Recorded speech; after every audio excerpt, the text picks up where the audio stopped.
Hello everyone, big গোল এক্সে আপনাদের স্বাগত।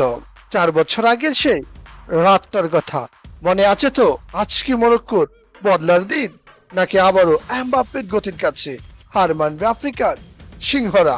ফুটবল বিশ্বের অন্যতম সেরা পরাশক্তি ফ্রান্স গত বিশ্বকাপে এই ফরাসিদের কাছে হেরেই সেমিফাইনাল থেকে বিদায় নিতে হয়েছিল মরক্কোকে। এবার 2026 বিশ্বকাপে মঞ্চটা কোয়ার্টার ফাইনালের। ফরাসিরা চাইবে তাদের রাজত্ব ধরে রাখতে, আর মরক্কো চাইবে সেই হারের করা জবাব দিতে। চলুন সমীকরণটা মিলিয়ে দেখে নেই। কাগজে কলমে ফেভারিট ফ্রান্সের আসল ভয়ঙ্কর দিকগুলো কি, কেন তাদের আটকানো এতটা কঠিন? চলুন দেখে নেওয়া যাক তাদের শক্তির জায়গাগুলো। প্রথমত, কিলিয়ান এমবাপ্পে নামের এক জাদুঘর, যার স্পিড আর নিখুঁত ফিনিশিং স্কিল যে কোনো ডিফেন্সের জন্য রীতিমতো দুঃস্বপ্ন। দ্বিতীয়ত, ওদের মাঝমাঠ কামাবিঙ্গা বা শুয়েমিনির খুব ভালো করে জানেন কিভাবে প্রতিপক্ষকে চেপে ধরে ম্যাচের কন্ট্রোল নিজেদের হাতে রাখতে হয়। আর 3 নাম্বার হলো বড় ম্যাচে চাপ সামলানোর অভিজ্ঞতা। ফ্রান্স জানে কোয়ার্টার ফাইনালের মতো ডু অর ডাই ম্যাচে ঠিক কিভাবে স্নায়ু ধরে রাখতে হয়। ফ্রান্স তো শক্তিশালী, তবে মরক্কোকে হালকাভাবে নেয়ার কোনো সুযোগ আছে কি? একেবারেই না। কেন জানেন? চলুন জেনে নেওয়া যাক। ওদের ডিফেন্সটা কিন্তু পাথরের মতো শক্ত। আশরাফ হাকিমি আর নায়েব আগেরদের এই রক্ষণভাগ ভাঙতে মাঠে ঘাম ছুটে যাবে ফরাসি ফরোয়ার্ডদের। শুধু কি ডিফেন্স, বল কেড়ে নেওয়ার পর জিএস আর ব্রাহিম দিয়াজরা যখন চোখের পলকে কাউন্টার অ্যাটাকে ওঠেন, তখন বিশ্বের যে কোনো দলের বুকে কাঁপন ওঠে। আর সবচেয়ে বড় শক্তির জায়গাটা হলো ওদের গ্যালারি। হাজারো মরক্কান সমর্থক যখন গলা ফাটান, মাঠে থাকা 11 জন ফুটবলার যেন সুপারম্যান হয়ে ওঠেন। শক্তি তো দেখলেন, কিন্তু এই দুই দলের কি কোনো দুর্বলতা নেই? নিশ্চয় আছে। সেখানে লুকিয়ে আছে এই ম্যাচের ভাগ্য। চলুন দেখে নেওয়া যাক দুই দলের দুর্বলতাগুলো। ফ্রান্সের মূল সমস্যা হয় যখন তাদের ফুলব্যাকরা আক্রমণে অনেক বেশি উপরে উঠে যান।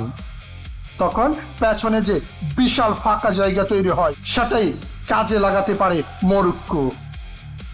অন্যদিকে মরক্কোর বড় সমস্যা হলো একজন প্রপার ফিনিশার এর অভাব। তারা চমৎকার সব আক্রমণ সাজায় ঠিকই, কিন্তু বক্সে গিয়ে সুযোগগুলো কাজে লাগাতে না পারলে এই ম্যাচে তাদের চরম মূল্য দিতে হবে। ট্যাকটিক্সের বাইরেও আজকের ম্যাচে চুপ থাকবে কয়েকজন নির্দিষ্ট তারকার উপর। কাদের কথা বলছি চলুন জেনে নেওয়া যাক। এমবাপ্পে বনাম হাকিমি। পিএসজিতে তারা এক সময় একসাথে খেলেছেন, একে অপরের নাড়িভুড়ি সব জানেন। এমবাপ্পের গতির সাথে হাকিমির স্লাইড ট্র্যাকল, এই লড়াইটা দেখার জন্য তো মুখিয়ে আছে গোটা বিশ্ব। এরপর নজর থাকবে মিডফিল্ডে শুয়েমিনির পাওয়ার ফুটবলার সুফিয়ান আমরাবাতের মরিয়া লড়াই।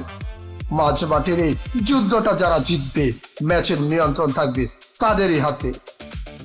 পাশাপাশি ফ্রান্সের রাইট উইংসে উসমান দেমবেলের ড্রিবলিং থামাতে মরক্কোর লেফট ব্যাককে আজ নিজের জীবনে সেরা ডিফেন্সটাই করতে হবে।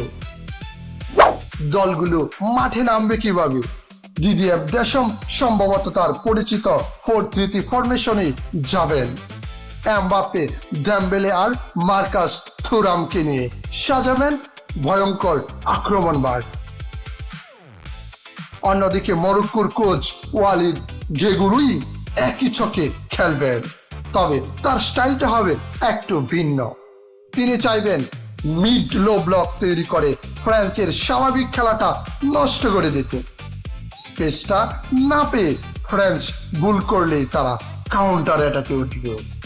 এখন প্রশ্ন হলো, শেষ হাসি হাসবে কে? দেখুন, ফ্রান্স অবশ্যই ফেভারিট।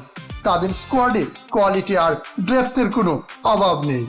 তবে মরক্কো যদি প্রথম ৪৫ মিনিট গোল না খেয়ে পার করে দিতে পারে তবে ফরাসিদের উপর চাপ বাড়তে থাকবে। আমার প্রেডিকশন হলো ম্যাচটা ২-১ গোলে জিততে পারে ফ্রান্স।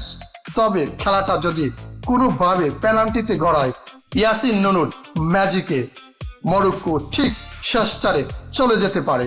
ফুটবলে শেষ কথা বলে কিছু নেই।